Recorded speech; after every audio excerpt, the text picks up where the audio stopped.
Hello दोस्तों, नमस्कार। Rock mathematics के यूट्यूब चैनल पे आप लोगों का स्वागत है। कैसे हैं आप लोग? उम्मीद करते हैं आप लोग बढ़िया होंगे, स्वस्थ होंगे, मस्त होंगे। आप जिस जैसे भी तैयारी कर रहे हैं, जिस चीज़ का भी तैयारी कर रहे हैं और जिस तरह से भी मेहनत कर रहे हैं, हमेशा उससे करते रहिए और हमेशा उस चीज़ के प्रति आशान्वित रहें, होपफुल रहें, क्योंकि आशा कितनी भी छोटी हो वो निराशा से बेहतर होती है। इसलिए हमेशा जो है उस चीज़ के प्रति आशान्वित रहें और आप देखेंगे एक ना एक दिन आपको सफलता आपकी कदम चूमे। चलिए, आज हम लोग का जो पिछला सेट हो चुका है, 5 सेट हो चुका है। आज हम लोग का छठा सेट है बिहार एसएससी का मैथ का, जो हम लोग डेली प्रैक्टिस सेट में जुड़े हुए हैं, उसी को आज जो हम लोग आज उसका जो है छठा सेट देखेंगे। चलिए, पहला सवाल है आपका कि एक काम का 1/6 5 दिन में करता है और बी काम का 2/5 8 दिन में कर सकता है, तो ए बी दोनों मिलकर उस काम को कितने दिनों में करते हैं? ये देखिए, हम लोग का जो काम है भाग काम का दिया हुआ है, यानी ए जो है 1/6 भाग करता है। 1/6 भाग कर रहा है, हम लोग का दिया हुआ है कि 1/6 भाग कर रहा है 5 दिन। हम लोग कहें पूरा भाग कितने दिन में करेगा? 3 दिन में करेगा। इसी तरह से हम लोग का बी का देखें, 2/5 भाग करता है बी 8 दिन में, तो पूरा भाग करेगा कितने दिन में?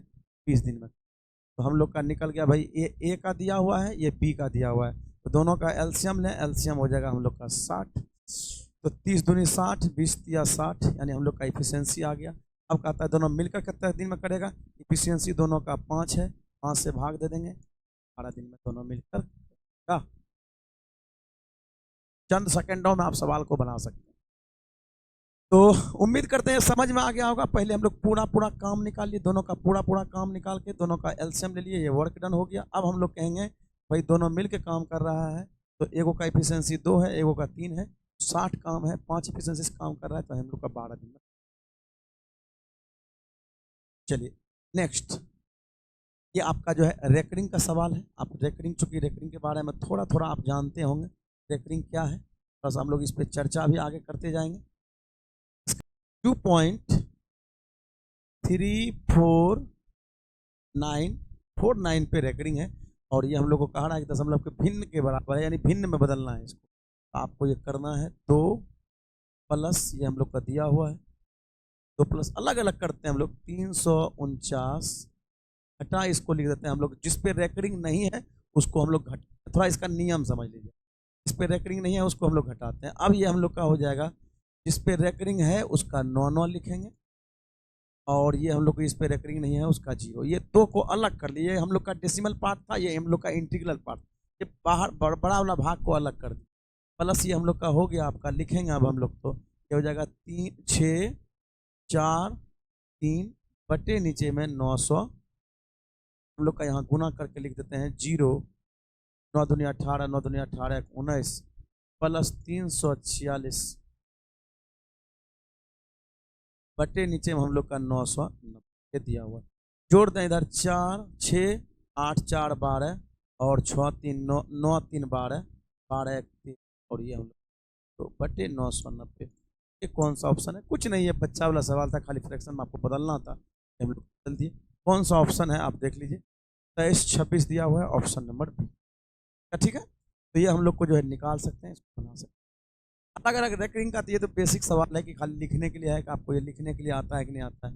तो हम लोग का पॉइंट में दिया हुआ है, इसके बाद हम लोग को जो ये 0.4349 जो दिया हुआ है, इसको हम लोग जो है जिस पूरे नंबर को ऐसे लिखते हैं जिस पे रेकरिंग नहीं रहता है उसको हम लोग घटा दें। बस ये बात आपको समझ में। तो चलिए नेक्स्ट सवाल की ओर बढ़ते हैं। हम लोग का नेक्स्ट सवाल है आपका, एक दूध विक्रेता के पास 21 लीटर गाय का दूध, 42 लीटर टोन दूध और 63 लीटर डबल टोन दूध, यदि वह उन्हें टीन के डिब्बों में इस प्रकार पैक करना चाहे कि हर डिब्बे में उतने ही लीटर दूध हो और किसी भी 2 तरह के दूध को एक डिब्बे में मिलाना ना हो चाहे, तो डिब्बों की अपेक्षित न्यूनतम संख्या। तो पहले तो ये है, ये यहाँ तक हम लोग का देखें कि अलग अलग दूध दिया हुआ, अलग अलग लीटर है। यदि कहता है यदि उन्हें टीन के डिब्बों में इस प्रकार पैक करना चाहे कि हर डिब्बे में उतने ही लीटर दूध हो, उतने ही लीटर दूध, उतने लीटर, इसका मतलब सब में बराबर बराबर दूध हो। अगर सब में बराबर बराबर दूध हो, इसका मतलब हम लोग का अधिक से अधिक ये हम लोग को निकालना है, माप निकालना, वो माप क्या हो। तो आप एससीएफ निकालें पहले, 23 लीटर 42 लीटर है और ये हम लोग का 63 लीटर। सबका एचसीएफ का बात करेंगे, एचसीएफ कितना होगा ये देखिए हम लोग का देखें यहाँ अंतर निकालने 21 का कैसे इसमें भी भाग लगता है, इसमें भी लगता है, इसमें भी लगता है, यानी हम लोग कह सकते हैं एक डिब्बा में जो दूध आएगा वो हम लोग का 21 लीटर। अब उसमें जो पैकेट जो बनाना है, क्योंकि हम लोग को कह रहा है डिब्बों की अपेक्षित न्यूनतम संख्या बनाना है, तो एक डिब्बा में 21 लीटर आता है, तो हम लोग का जो पैकेट बनाना है सब अलग अलग दूध का होना चाहिए। तो ये दूध का जो डिब्बा का पैकेट बनेगा वो एगो पैकेट बनेगा, यानी एगो डिब्बा बनेगा।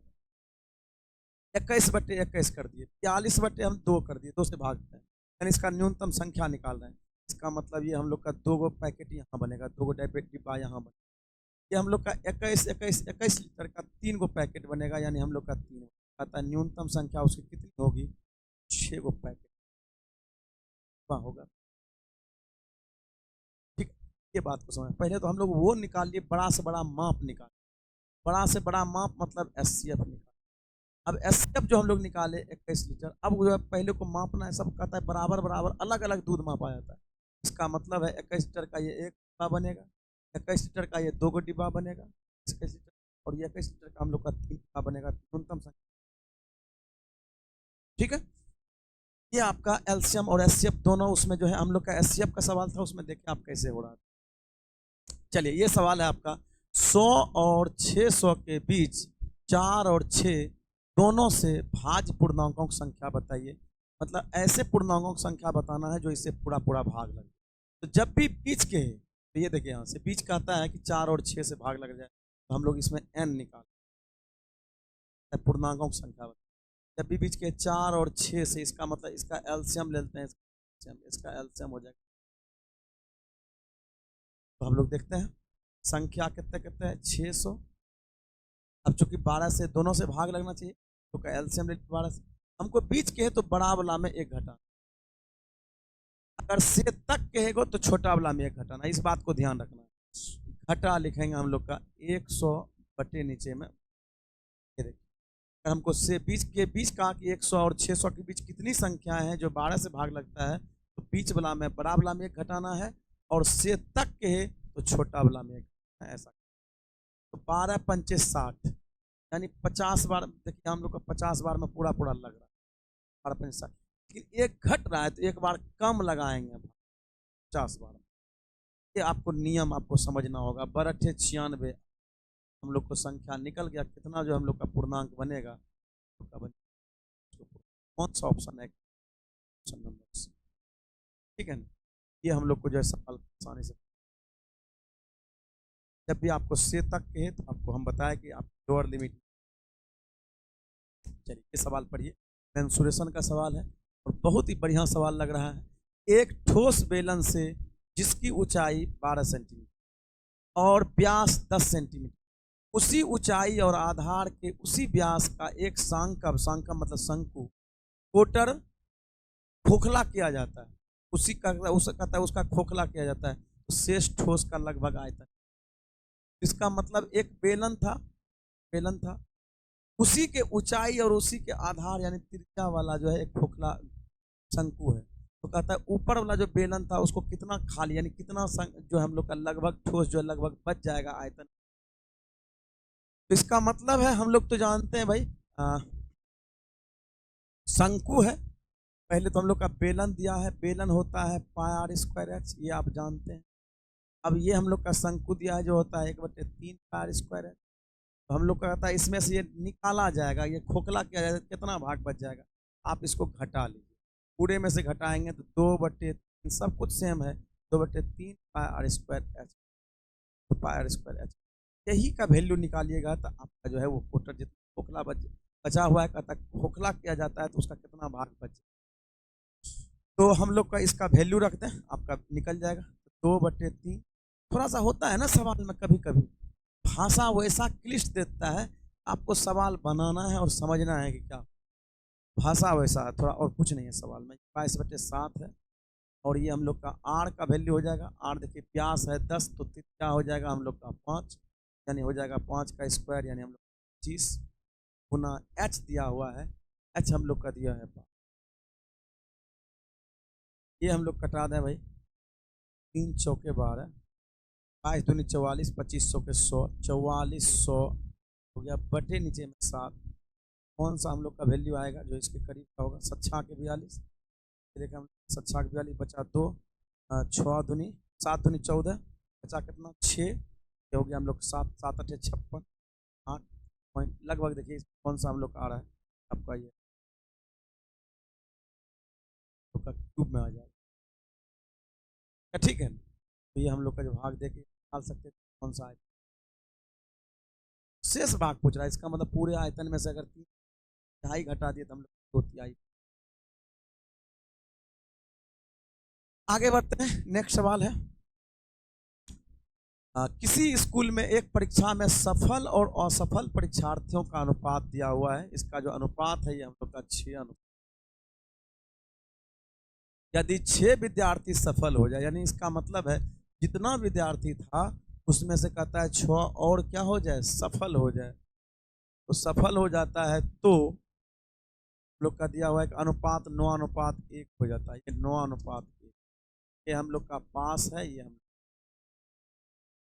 6 और सफल हो, सफल किससे हो जाएगा? असफल वाले से। असफल वाले से सफल हो जाएगा, इसका मतलब फेल वाले से पास में चला। तो हम लोग कहेंगे भाई जितना पहले था अभी भी तो उतना ही है, जितना पहले था अभी भी उतना ही है। क्यों? क्योंकि जो फेल था वो पास में कन्वर्ट हो गया, लेकिन कुल में कोई परिवर्तन नहीं हुआ। इस बात को आपको समझ, यहाँ हम लोग का 7, यहाँ हो जाएगा 10 का गुना,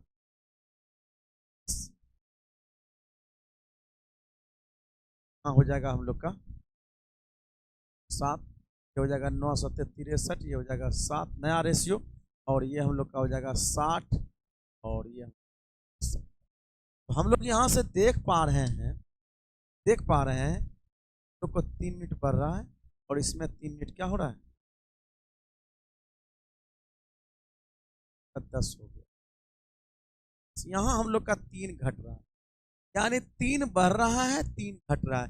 3 घट क्यों रहा है? क्योंकि फेल वाला पास में कन्वर्ट हो गया, इसलिए घट रहा है। यानी ये बढ़ रहा है, ये पास वाला ज्यादा संख्या, यानी 6 और विद्यार्थी पास हो गया। इसका मतलब 3 यूनिट बढ़ा। यही 3 का वैल्यू हम लोग को दिया हुआ है 6, 1 बराबर हम लोग तो कहता है बताइए कुल परीक्षार्थी कितना था? तो 60 और 10 70, 70 का वैल्यू निकल जाएगा 70 गुना 2 सर हो जाएगा 100। ऑप्शन 140 है। बहुत बढ़िया सवाल था, आपको ये सवाल में समझ में आना चाहिए था भाई जो फेल था वही पास में कन्वर्ट हुआ, तो हम लोग को उसको। चलिए, तो ऐसा होता है ना भाई, क्लास में आप समझते हैं कि भाई जो विद्यार्थी जितना विद्यार्थी बैठा हुआ है पास फेल में से फेल वाला पास और पास हो जाता तो क्या होता, तो उसी फेल वाला हमसे तो पास में कन्वर्ट होता। ये हम लोग कर सकते। अगला सवाल है और ये बहुत बढ़िया सवाल है। दिनेश ने 2 रेडियो 1920 रुपये में खरीदे। उसने एक रेडियो 20% के लाभ पर और कहता है बेचा, दूसरा 6.2/3% के हानि पर। यदि दोनों रेडियो का विक्रय मूल्य एक ही हो तो रेडियो के विक्रय मूल्य का वैल्यू क्या होगा, ये आपको बताना। आइए देख लेते हैं क्या होगा इसका क्रय। दोनों खरीदा है, क्रय मूल्य दिया हुआ है, दोनों का विक्रय मूल्य समान है। देखिए दोनों को समान एक ही मूल्य पर बेचता। तो पहले रेडियो को लाभ पर बेचा 20%। लाभ होता है 20% का फ्रैक्शन वैल्यू होता है 1/5। 20% का फ्रैक्शन वैल्यू 1/5। लाभ करेंगे 5 से हो जाएगा कितना 6, और 6.2/3 का फ्रैक्शन वैल्यू होता है 6.2/3% का फ्रैक्शन वैल्यू 6 या 18 2 20/3 हो जाएगा, मतलब 1। अब हम लोग कहेंगे हानि हुआ है तो 15 से हो जाएगा ये आपका 14। ये दोनों तरफ क्रय मूल्य है, ये जबकि विक्रय मूल्य है। कहता है सवाल में दोनों का विक्रय मूल्य समान है, तो इसका मतलब हम लोग का विक्रय मूल्य समान ले लेंगे, दोनों का एलसीएम ले लेते हैं हम लोग। एलसीएम हो जाएगा 7 गुना 2 गुना 3 7 कैसे 6 7 42, 42 बनाने के लिए इसमें हम लोग का करेंगे 7 से गुना, इसमें करेंगे 42 बनाना है हमको, बराबर कर दें 42 बना लिए, दोनों का विक्रय मूल्य समान कर दिए। और इधर हम लोग 7 से गुना करें तो ये हो जाएगा हम लोग का 7 5 35, इधर 3 से गुना करें तो ये हम, ठीक है। अब हम लोग देख पा रहे हैं कि दोनों में विक्रय मूल्य समान कर दिए हैं। विक्रय मूल्य क्या कर दिए हैं, समान। तो हम लोग का क्या हो जा रहा है आप ये समझ, क्रय मूल्य समान है, दोनों का क्रय मूल्य का योग दिया हुआ है यानी 35 और 45 हो जाएगा आपका 80। 80 का वैल्यू दिया हुआ है यूनिट 120। एक बराबर निकलेगा, जीरो से जीरो कटना है, 8 से कट जाएगा, 8 दूनी 16, 8 चौके 32, 24 यूनिट हम लोग निकाल दें। 35 यूनिट का वैल्यू क्या हो जाएगा, 35 का वैल्यू 1 यूनिट बराबर 24, तो 24 पचे 120, बाकी 12, 24 दिया 72, 72 और 12 हो जाएगा आपका 84। 8 लाख करें मूल 840 किसका है, 840 एक ऑप्शन है, दूसरा का निकल जाएगा। आप इससे 45 से निकालिएगा आपको निकल 180 रुपये। तो उम्मीद करते हैं कि ये बात समझे और बेस्ट तरीका है, इसको बेस्ट अप्रोच है इस सवाल। चलिए अगले सवाल की ओर बढ़ते हैं। 30 किलोमीटर की दूरी चलने में अभय को समय से 2 घंटे अधिक लगते। यदि अभय अपनी चाल दुगुनी कर दे तो उसे समीर से 1 घंटा कम समय लगेगा। अभय की चाल बताइए, अभय की चाल। तो ये हम लोग को दिया हुआ है 30 किलोमीटर दूरी है भाई, दूरी कितना है 30 किलोमीटर। अभय को समीर से 2 घंटा ज्यादा लगता है। कितना भी कितना चाल है दोनों का ये पहले पता नहीं है, तो अभय का चाल हम लोग ए मान लिए, चाल दूरी बटे चाल समय, और हम लोग जो समीर का जो मान लेंगे तो ये 30 किलोमीटर जा रहा है, समीर का चाल एस मान। और कहता है अभय को समीर से 2 घंटा ज्यादा लगता है। समीर को जितना भी लगता है इसमें 2 घंटा ज्यादा लगता है, किसको, अभय।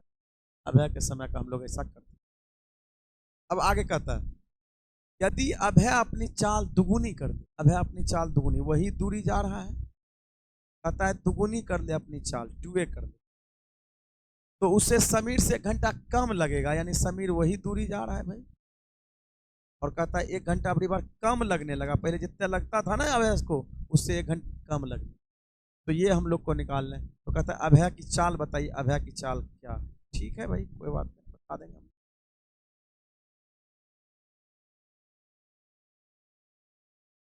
तो यहां से हम लोग देखें, ये हम लोग घटा लेते हैं, ये भाई हम लोग का ये पहले तो कटा लेते हैं, 15 से कट जाएगा 15, और इसको हम लोग ने कटाते हैं, इसको निकालते हैं, और कट जाए।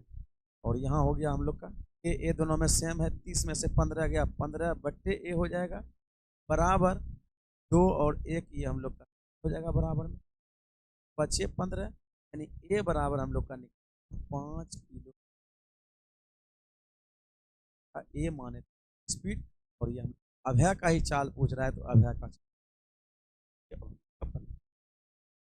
ठीक है ना। तो ये आपका जो है ऐसे आप सोच सकते हैं सवाल, जैसे कहा सवाल को हम लोग अप्रोच लगा दिए, बैठा दिए और से बन गया। चलिए ये सवाल देखा जाए। यदि 1 घंटे का y%, 1 घंटे का y%, 1 मिनट 12 सेकंड है, 1 घंटे का y%, यदि 1 घंटे का y%, 1 मिनट 12 सेकंड है, तो y बराबर है क्या। तो ये हम लोग का दिया हुआ है कि 1 घंटा का y% इसके बराबर है, तो 1 घंटा का y% निकालना है, या इसी का हम लोग निकालना है 1 घंटा कितना परसेंट है, तो y का वैल्यू निकाल।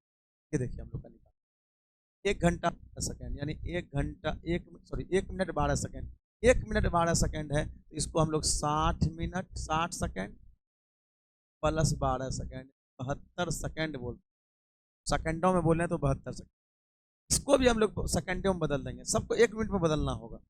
72 कितना प्रतिशत है, ये समय जो है 1 घंटा कितना परसेंट, 1 घंटा मतलब है 3600 मिनट, 1 घंटा मतलब 60 मिनट प्लस 60 से गुना 100। ये देखिए 2 जीरो से 2 जीरो कट जाएगा, 36 72, इसका मतलब 2% आया, जो कि y% था। परसेंट तो ठीक है, y का वैल्यू 2 रहा होगा, कहता है y का वैल्यू कितना 2 रहा, ठीक है। तो हम लोग का 1 मिनट 12 सेकंड को पहले सेकंड में बदल दिए, और 1 घंटा जो था उसको भी हम लोग सेकंड में, 72 सेकंड 3600 सेकंड का कितना परसेंट है, वही हम लोग वैल्यू y कर। तो ऐसे हम लोग सोच के सवाल को आसानी से बना सकते थे, कोई दिक्कत नहीं है। चलिए ये भी सवाल आपका एज का सवाल है, बढ़िया सवाल है। कहता है बी के जन्म के समय ए की आयु 4 वर्ष 7 महीने और सी के जन्म के समय बी की आयु 3 वर्ष 4 महीने थी। जब सी 5 वर्ष 2 महीने का था तब उसकी औसत आयु क्या थी। सभी का औसत आयु बताना है। तो भाई सी का हम लोग का उम्र पता चल गया है कि सी का उम्र कितना है। ठीक है, पहले तो सी का ही, सी से चूंकि कनेक्ट हुआ है तो सी को हम लोग कनेक्ट करते हैं। सी का हम लोग का दिया हुआ है कि सी का उम्र 5 वर्ष 2 मंथ है। इसी तरह हम लोग का सी से किसके कनेक्ट है, सी के जन्म के समय बी था। तो सुनिएगा, सी जिस समय 0 वर्ष का था उस समय बी जो है 3 वर्ष 4 महीना का। जब सी पहले से पता हो गया है तो क्या उसमें ऐड होगा कि नहीं होगा इतना दिन, यानी बी का उम्र अभी जो हो रहा होगा ना, जो इस समय जो हो रहा है, तो ये हम लोग का कह सकते हैं, इसमें जोड़ते हैं 5 3 8 वर्ष और ये हो जाएगा 6। क्यों? क्योंकि वो तो जन्म के समय था, लेकिन सी अभी इतना वर्ष का है तो उसमें ऐड होके हम लोग का।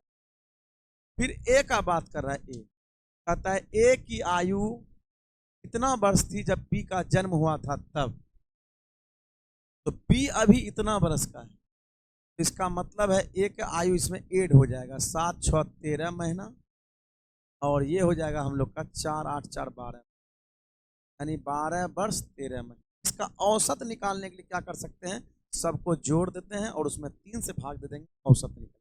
औसत जानते हैं हम लोग, औसत कहते हैं सम बटे नंबर, जय वो आदमी है उससे भाग दे देंगे, औसत निकल।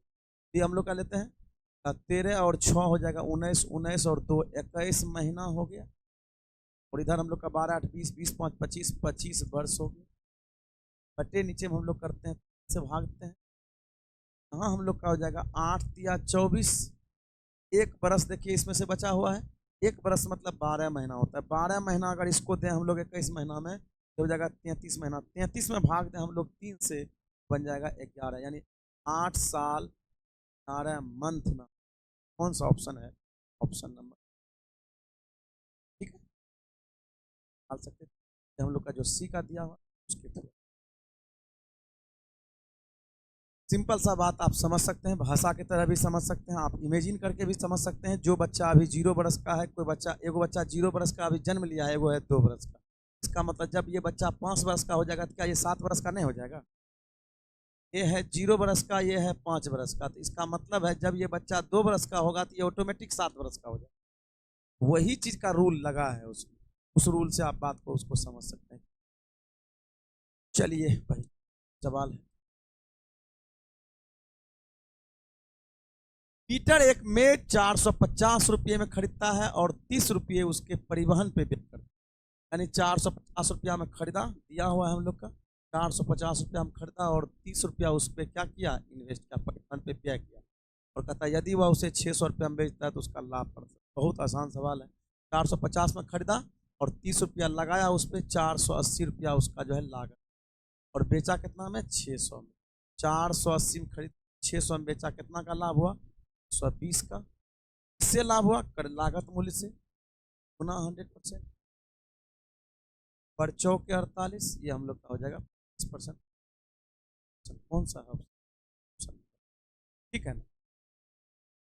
तो ये हम लोग का निकाल सकते थे, क्या हम लोग का कह रहा था, लाभ प्रतिशत, लाभ परसेंट, क्योंकि प्रॉफिट लॉस का, और प्रॉफिट लॉस का एकदम बेसिक सा सवाल है ये, और ये हमको लगता है आपको समझ में, ये बढ़िया सवाल है। आप इस सवाल को अपने से खुद से बनाने की कोशिश करिए। पहले आप खुद से बनाइएगा, फिर जो है देखिएगा हम कैसे बनाते हैं, क्या अप्रोच लगाते हैं बनाने। दो संख्याओं का अनुपात दिया हुआ है 3:5 है। दो संख्याओं का अनुपात 3:5 है और उसका लघुत्तम समावर्तक उसके महत्तम समावर्तक से 45 अधिक। उसमें से बड़ी संख्या का मान क्या है, बड़ी संख्या क्या है ये। तो हम लोग का यहां से देखें भाई, पहले तो जब भी अनुपात में रहे तो हम बोलते हैं जो अनुपातिक राशि मानते हैं वो कॉमन वाला भाग जो होता है उसको एचसीएफ ही मान लीजिए। आप मान लीजिए इसका अनुपातिक राशि h है, जो एचसीएफ है, संख्या हो जाएगा 3h और 5। एचसीएफ तो h हो ही गया, और एलसीएम निकालें इसका, एलसीएम क्या हो जाएगा, एलसीएम देखिए दोनों में कॉमन है, h नहीं कॉमन है, 5 और 3 हो जाएगा 15h। ये हो गया आपका एचसीएफ और ये हो गया एलसीएम। अब यहाँ से बात को आप गौर से समझिएगा क्या हो रहा है। एचसीएफ है आपका h और एलसीएम है इतना, एलसीएम जो एचसीएफ से कितना अधिक है, 14h अधिक है, और यही जो अधिक है वो 42 दिया हुआ है। यानी कह रहा था कि लघुत्तम समावर्तक महत्तम समावर्तक से 42 अधिक है, यही हम लोग को 42 दिया हुआ है। 34 या 42, यानी h का वैल्यू हम लोग को निकाल, सवाल में पूछ रहा है बड़ी संख्या बताइए, तो बड़ी संख्या हो जाएगा 5h, यानी हम लोग का h का वैल्यू निकल गया या 5। कौन सा ऑप्शन में है 15 ऑप्शन में। तो ऐसे आप इसको निकाल सकते हैं, कोई दिक्कत नहीं है। आप देखिए जैसे सवाल जैसे से कहा वैसे वैसे ही हम लोग, बस खाली आपको कॉन्सेप्ट पता होना चाहिए कि इसका कॉन्सेप्ट क्या है, इसके पीछे का रूल क्या है, इसके पीछे का तरीका क्या है। चलिए नेक्स्ट सवाल है आपका कि 1860 रुपये 12% वर्ष के 12% प्रति वर्ष के साधारण ब्याज पर कितने वर्ष में 2641 रुपये 20 पैसे हो जाएंगे। यानी ये आपको बताना है भाई, ये सिंपल सा बात है कि ये साधारण ब्याज, साधारण सिंपल तब हो जाता है जब सिंपल ब्याज हो। लोग जानते हैं दिया हुआ है, मूलधन दिया हुआ है इतना, मिश्रधन दिया हुआ है इतना, इतना रुपया हो जाएंगे, तो ये मिश्रधन दिया हुआ कितना रुपया बढ़ा यहाँ से देख लीजिए। तो आप यहाँ से हम लोग का बढ़ा 0.2, ये हम लोग का 1, और ये हम लोग का बढ़ा दें भाई 14 से 6 गया 8, और इधर हो गया हम लोग का 15 7, 781 रुपया हम लोग का ब्याज हो गया। ये ब्याज हो गया, ये ब्याज हमको टोटल इतना ब्याज मिला, समझिएगा। तो तरीका है कि आप फार्मूला लगा दें सवाल में तो भी बना। एक तरीका ये है कि आप इसको कॉन्सेप्ट से बनाइए। क्या कॉन्सेप्ट है? ये तो हमको ब्याज हुआ जितना भी समय का है वो सब ब्याज। पहले आप क्या कीजिए, 1 साल का ब्याज निकालें। 1 साल का ब्याज कैसे निकालेंगे? तो आप निकाल लेंगे 1860 रुपया का 12%। ये 1 वर्ष का ब्याज हो गया, यानी मूलधन का अगर हम 12% निकाल लिए मतलब 1 वर्ष का ब्याज, यानी 1 वर्ष का ब्याज ये है और कुल ब्याज ये है। टोटल ब्याज में अगर हम 1 वर्ष के ब्याज से भाग देंगे हमको निकल जाएगा समय 781.20 बटे नीचे हो जाएगा 1860 गुना 0 हटा देंगे और ये 0 से 0 कट जाएगा, 12 से कट जाएगा, हाँ 12 से कट जाएगा, ये 12 से कट जाएगा, बरछा के 72, अच्छा कितना 6, 12 पंचे 60, फिर हम लोग का जो हो जाएगा 12 पंचे 60, 12 कम 12, ये हम लोग का कट, और भी कट रहा है इसका 6 6 12, 6 से कट रहा है, 6 से नहीं कट रहा है, 3 से कट रहा है, 3 से कटाइए इसको कितने बार में कटता है, 3 से कटाइए, ये 3 दूनी 6, अच्छा ये हम लोग का 9 दूनी 3 से 6 8, हम लोग का 12 3 से ये कट जाएगा, ये आपका कट जाएगा 3 दूनी 6, 3 कम 3 7 21, हम लोग का और भी कट रहा है। अब तो डायरेक्ट लगता है कि जो संख्या कट ये हम लोग का कट रहा है 31 से कट रहा है, यानी 7 बार में, और ये हम लोग का 31 से कट रहा है 2 बार में, यानी 7/2, यानी हो जाएगा हम लोग का 3.1/2 बरस, 3.5 बरस। कौन सा ऑप्शन है? Option number. ठीक है, कैलकुलेशन था, मुश्किल कुछ नहीं था, और फार्मूला लगाते तो हो सकता था और कैलकुलेशन आपका बढ़ जाए। ऐसे तो हम लोग धीरे धीरे कटाएं, गुना भी नहीं किए पूरा पूरा, ये हम लोग कटा के देख लिए कैसे करें। तो चलिए उम्मीद करते हैं कि आपको बढ़िया समझ में आया होगा। ठीक है, आई होप, और आप लोग जो है ऐसे ही जुड़े रहें और मेरे साथ जो है डेली एंजॉय करें कि भाई किस तरह से मैथ को आराम से बनाया जाए। चलिए आज यहीं तक।